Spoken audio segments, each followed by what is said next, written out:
Okay, so Dwight, in your own words, someone replaced all my pens and pencils with crayons. I suspect Jim Halpert. Everyone has called me Dwayne all day. I think Jim Halpert paid them to. John, you're Mifflin, HR. You need every complaint that Dwight has ever filed?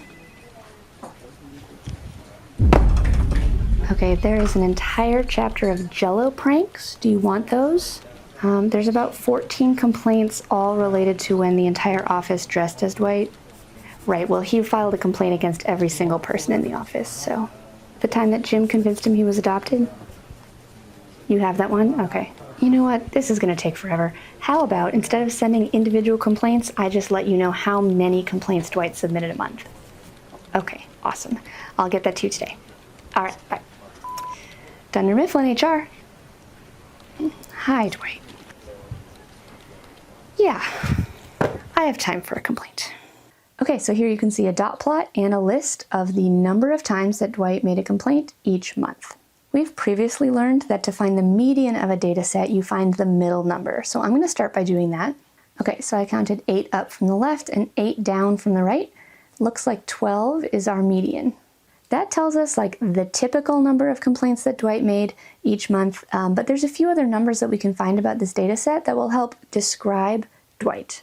So first of all, we've got the minimum and the maximum. Those are just the smallest and largest numbers. At a minimum, Dwight made 2 complaints a month, and one month he had a real bad time and made 27 complaints. There's 2 other types of numbers that come in handy. They're called quartile 1 and quartile 3. To find those, we're going to look at the lower half and the upper half of our data set separately. So let's start with the lower half. Here we have 1, 2, 3, 4, 5, 6, 7, 8 numbers in the lower half. To find quartile 1, I'm going to find the middle of the lower half. So 1, 2, 3, 4, 1, 2, 3, 4. Looks like the middle is right here. So our quartile 1 is right in the middle of 7 and 8. That'd be 7.5. Quartile 1 is basically the median of the lower half. Now let's do the same thing on the upper half. 1, 2, 3, 4. 1, 2, 3, 4. Looks like the middle is right here. This is called quartile 3. And halfway between 17 and 19, that would be 18. And you might be wondering, where's quartile 2? Technically, quartile 2 is the median. It just has a fancier name. We never call it quartile 2. We always call it the median. To save time, we often call quartile 3 Q3. And as you can probably imagine, we often call quartile 1 Q1.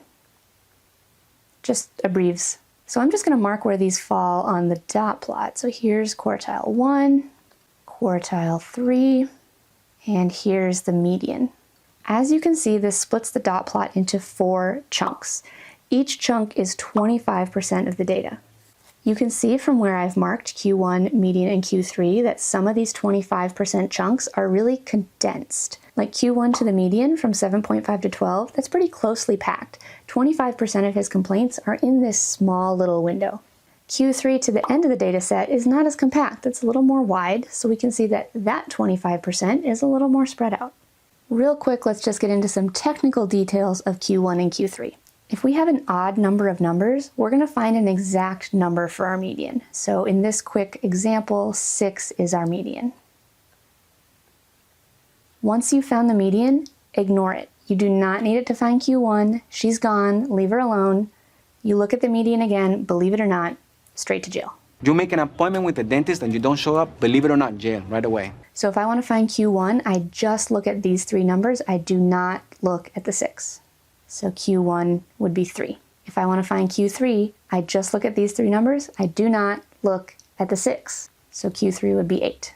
Okay, slightly different if we have an even number of numbers. In this case, our median is going to be in between 2 numbers. So our median here would be 6.5. Now you ignore the 6.5. Do not look at the 6.5. Q1 is going to be the middle of these 4 numbers. I'm ignoring 6.5. She's not here. I'm not looking at her. Straight to jail. Q1 would be in between the 3 and 4, so that would be 4. And then Q3, I look at these 4 numbers. What am I not going to look at? 6.5.